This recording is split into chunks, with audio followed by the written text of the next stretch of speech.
What's up, everybody? Mr. Tony Raw. Today, I'm going to go through my Akai MPC Studio and show you how me, myself, and I... Anyway, show you how I create my sequences and arrange those sequences into a song. Stay tuned. Now it's time to bring in the master. Tonight is the night we've all waited for. Tonight, I bring you. Okay, so this is how I start out. After I'm done making a full beat, it's all on one sequence. I don't skip around, do a little here, do a little there. I don't do any of that. I know a few of you do. To me, it's confusing as hell to do it like that. So, I literally make the entire beat on sequence number 1, as it's labeled here in the Akai software. I put everything together.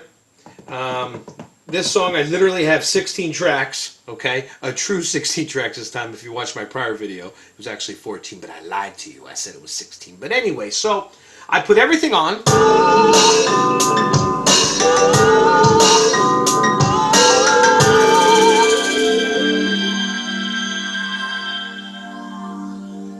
Wow, that goes forever. But anyway, so everything's on sequence 1. But to make a song, I'm not going to have one sequence and loop it, loop it, loop it. There's going to be no breakdown, no intro, no outro, no anything. So what I do is very simple to me.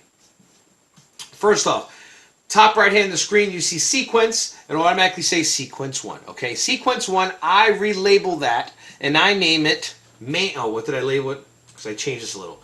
I label it main full, meaning it's my main sequence and it's full of everything I did for that track. Okay? What I do next is I go up to File. Just like any other Windows Mac program, you go up to File, top left-hand side. On the video, looks like the right side probably. Anyway, top left-hand side, and you click, you go to Edit. Sorry. You scroll down to where it says Sequence. A drop-down menu comes from there, and it says Copy Sequence. I copy that sequence. Sequence 1.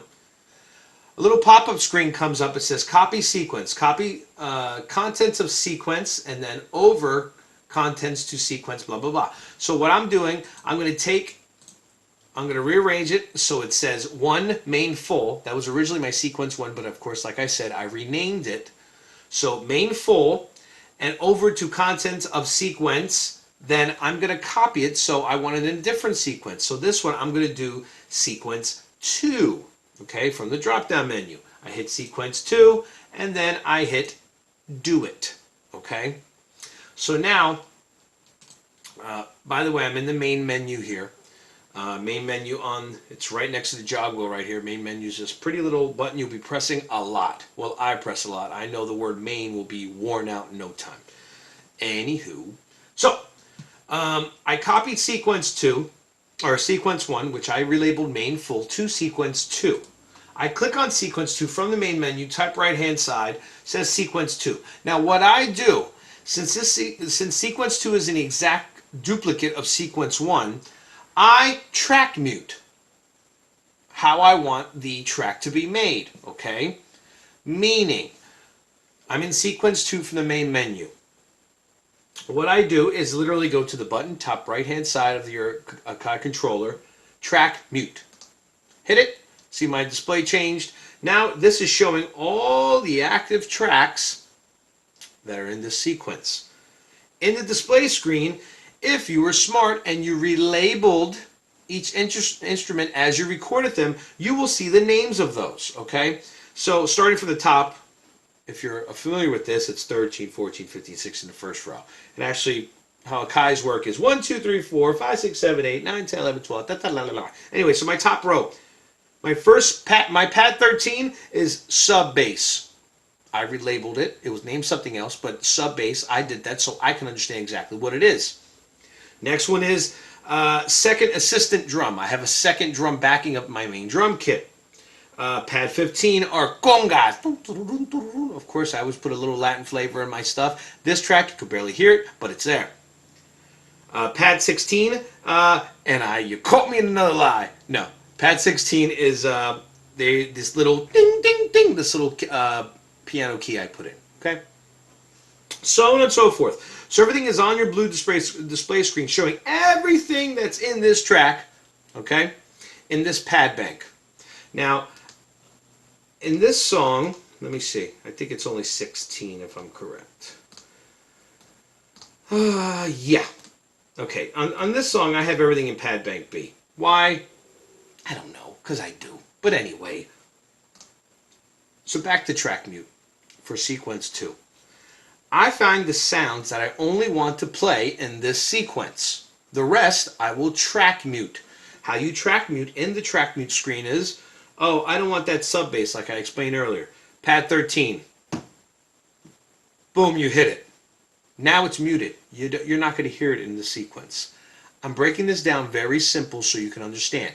I know some people are going to be like, duh, I know that. Some people don't understand, okay? Because they're just starting. They've never touched a piece of production equipment in their life. So I want to break it down. I'm trying to make things easier for you. So that's what I do. I mute all the tracks that need to be muted in that sequence, okay? So example, I'm going to keep the sub bass on for this, but everything else I want off. Second drum, gongas, the extra keys, the scary synth as I call it, the vocal girl as I call it, the hi-hat, the reverse cymbal, the bells chime, the guitar wah, the bass and drum, that's my main boom bap kit, my cheap wood block sound in the background. All I want on to start this off is 3 samples that I looped up and chopped. Juno 30, Juno 31, and then this main little guitar riff that's backing them up. That's all I want, plus the sub bass. That's all I want in sequence 1 to go. Okay? So, this is what I do. They're all muted. I want to hear, make sure they sound right. Go to start, like I explained in the last video. Always brings it back to the start of the track. Or you could cheat and just hit play start. So I'm going to hit play start.